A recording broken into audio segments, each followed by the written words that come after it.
लो अब आप सभी के एग्ज़ाम के काउंटडाउन स्टार्ट हो चुके हैं। एग्ज़ाम में ज़्यादा समय आपका नहीं है ऑफिशियली।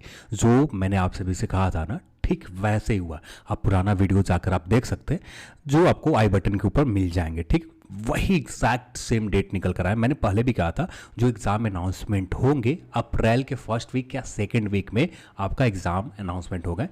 तो आज 12 अप्रैल है, तो यहाँ पर 12 अप्रैल आपका आरआरबी के किसी भी जोन की वेबसाइट के ऊपर जाकर देख सकते हैं। तो यहाँ पर एग्ज़ाम शेड्यूल में देखें तो यहाँ पर जो बातें कही जा रही है, पहले तो पुराने जो एग्ज़ाम फेज में एग्ज़ाम लिए गए इसके ऊपर बातें कही गई।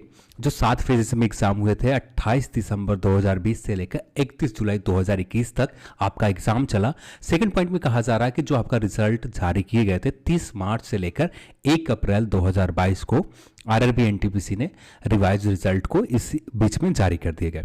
फिर सेकंड स्टेज जो कंप्यूटर बेस्ड सीबीटी होंगे, इसका जो टेंटेटिव यहाँ पर अभी तक जो वर्ड यूज़ किया जा रहा है, संभावित एग्जाम शेड्यूल जो है 9 अप्रैल और 10 मई 9 मई और 10 मई को आपका एग्ज़ाम लिए जाएंगे सब्जेक्ट। तो यहाँ पर जो गैप की बात थी कि एग्ज़ाम में गैप होंगे, ऐसा गैप नहीं है। लेवल 4 और लेवल 6, यहाँ पर लेवल 4 की बात करें कुछ जोन में, जैसे लेवल 4 आरआरबी कोलकाता जोन में है, कुछ ही जोन में लेवल 4 की पोस्ट हैं, बाकी सभी जोन में लेवल 4 की नहीं है। और सबसे कम कैंडिडेट की संख्या की बात करें तो लेवल 4 के ऊपर है। तो यहाँ पर एग्जाम शेड्यूल तय करने में आरआरबी को, टीसीएस को, आरआरबी कहना सही नहीं है, टीसीएस जो इस एग्जाम शेड्यूल को का तय करने में कोई ज़्यादा दिक्कत नहीं है। और टीसीएस ने एग्जाम शेड्यूल कंफर्म करके आरआरबी को भेज दिया। इसके बाद जो नया एग्जाम शेड्यूल निकल कर आ रहा है, लेवल 4 को जो एग्जाम लिए जाएंगे, आप क्रम से देखें तो सबसे पहले जो लिखा जा रहा है लेवल 4 का, यानी 9 मई का आपका एग्जाम जो होंगे लेवल 4 का होगा। फिर उसके बाद लिखा जा रहा है लेवल 6 का, तो 10 मई का जो आपका एग्जाम होगा लेवल 6 के होंगे। ये 2 डेट में आपका आरआरबी एनटीपीसी एग्जाम हो जाएंगे। तो आपके पास समय की बात करें उतना नहीं है जितना होना चाहिए। तो सिर्फ आपके पास समय 20 दिन है, और इस 20 दिन में, 20 दिन से थोड़ा सा ज़्यादा है पर 20 दिन मान के चलते हैं। और इस 20 दिन में हमें कोशिश ये करना है ना कि आपका जनरल स्टडीज़ ज़्यादा से ज़्यादा बार रिवीजन हो। 3 से 4 बार किसी भी सिचुएशन में आपको रिवीजन करना पड़ेगा। और रिवीजन इस तरह से आप अपने नोट्स, जैसे लुसेंट पढ़ना स्टार्ट किया आपने, तो लुसेंट को आप 3 से 4 बार रिवीजन नहीं कर सकते।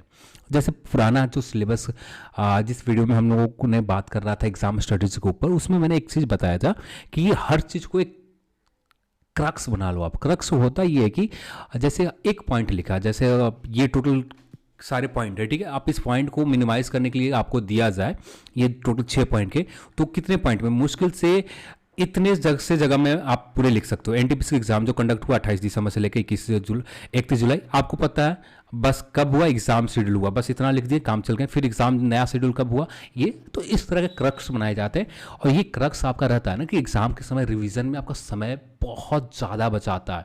अब ये जो होता है क्रक्स आपका स्कोर इतना ज़्यादा इंक्रीज करने में हेल्प करता है कि जितना आप पूरा बुक पढ़ लेंगे, पूरी तरह से आप 1000 बार भी रिवीजन कर लेंगे ना, ये स्कोर आपका नहीं बढ़ाएगा। पर आपका जो क्रक्स होगा, जो आप खुद के एक्सपीरियंस के बेस के ऊपर जो चीज़ें आपने लिखा होगा नोट्स में, पूरे मॉडर्न हिस्ट्री के सिर्फ 3 या 4 पेज में कंप्लीट कर दिए, ये जो आपका फाइनल रिजल्ट में हर ज़्यादा से ज़्यादा स्कोर सही करने में मदद करता है। तो इस तरह की चीज़ें को इस्तेमाल करें जिससे आपको ज़्यादा से ज़्यादा स्कोर आसानी से हो पाए, क्योंकि टारगेट लेकर चलना पड़ेगा आपको। जनरल स्टडीज़ में किसी भी हालत में 35 के आसपास पहुंचना पड़ेगा। 30 के आसपास भी पहुंच जाते तो काम बन जाता है, पर 35 के आसपास आप पहुंचते तो बहुत ज़्यादा अच्छे स्कोर रहेंगे। जनरल स्टडीज़ में 35 से ज़्यादा लोग स्कोर नहीं कर पाते हैं। और जो लोग बहुत लंबे समय से प्रिपरेशन करते आ रहे हैं वही कैंडिडेट होंगे जो जनरल स्टडीज़ में ज़्यादा मैक्सिमम स्कोर कर पाते हैं। फिर इसके बाद बात है लेवल 2, 3 एंड 5। यहाँ पर 2 और 3 के ऊपर तो बहुत ज़्यादा कैंडिडेट है, थोड़े बहुत नहीं, बहुत ज़्यादा ही कैंडिडेट है। फिर इसके बाद लेवल 5 के ऊपर बात करें तो यहाँ पर भी कैंडिडेट की संख्या जितना आपका लेवल 6 के ऊपर है ना, बस थोड़े से ज़्यादा है।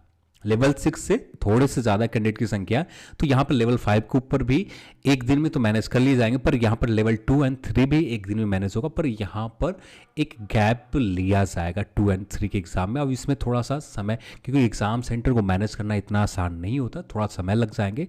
और इसका भी अनाउंसमेंट ज़्यादा दिन नहीं होगा। जैसे ही आपका एग्ज़ाम का शेड्यूल एनटीपीसी का जब एडमिट कार्ड वगैरह 10 दिन पहले आने लगते हैं, उससे पहले ही आपका ये जो बाकी 2 लेवल के एग्ज़ाम है इसके भी अनाउंसमेंट आपको हो जाएगा। तो अभी के लिए तो एग्ज़ाम अनाउंस नहीं हुए, तो आप मान के चलो कि मई के महीने में ही आपका लेवल 2, 3 एंड 5 जो है स्टार्ट हो सकता है आपका एग्ज़ाम। लेवल 5 के स्टार्ट होने के मैक्सिमम चांसेस होंगे क्योंकि लेवल 5 में कैंडिडेट की संख्या बहुत कम है। लेवल 2 एंड 3 में कैंडिडेट की संख्या बहुत बड़ी है, तो यहाँ पर एग्ज़ाम थोड़ा सा हो सकता है कि आगे डिले जाए या कुछ 1-2 दिन के गैप मिले, उस गैप में आपका एग्ज़ाम हो सकते हैं। ये रह गए लेवल 2 एंड 3। लेवल 2 एंड 3 में ज़्यादा गैप भी नहीं मिलेगा, लगभग एक ही साथ एग्ज़ाम भी हो सकते हैं। देखते हैं क्या होता है, आने वाले समय में ही पता चलेगा। तो ये एग्ज़ाम शेड्यूल ऑफिशियल अनाउंसमेंट हो गए।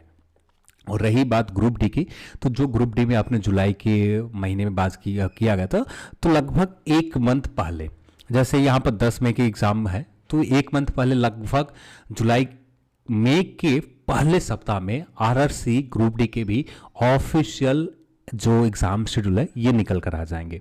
अभी तो नहीं आने वाले, कि इस मंथ में तो नहीं आने वाले, मई के पहले सप्ताह या सेकंड वीक के स्टार्टिंग में, इससे ज़्यादा डिले नहीं होगा आरआरसी ग्रुप डी के एग्ज़ाम शेड्यूल में। पर अब भी इंतज़ार करने होंगे ग्रुप डी के एग्ज़ाम शेड्यूल को लेकर भी। तो ये तो रहा आपका एनटीपीसी का। मैं यही कहूँगा जितना ज़्यादा से ज़्यादा हो सके हर चीज़ को बार बार रिवीजन करना। जो आसान चीज़ है उससे आप पूरी तरह से कंफर्म कर ले, जो टफ चीज़ है बस एग्ज़ाम के 2 वीक रख ले कि एग्ज़ाम के लास्ट 2 वीक में वो टफ चीज़ों के ऊपर पढ़े, तो ये आपका माइंड में बना रहता है और एग्ज़ाम में आप अच्छे से परफॉर्म भी करके आ जाते हैं। तो ये सारी चीज़ें आप थोड़े बहुत ट्रिक अपनाते हैं ना, ये ट्रिक बहुत कारगर होता है एग्ज़ाम के समय, बहुत ज़्यादा स्कोर करने में हेल्प करता है। मैंने खुद ये चीज़ें एक्सपीरियंस किया और बहुत अच्छे से हेल्प करते हैं। तो आप खुद भी इस चीज़ को प्रयोग कर सकते हो, तो आपके ऊपर है। चलिए आज के इस वीडियो में इतना ही, और इस वीडियो को देखने के लिए आप सभी को बहुत बहुत धन्यवाद। जय हिंद।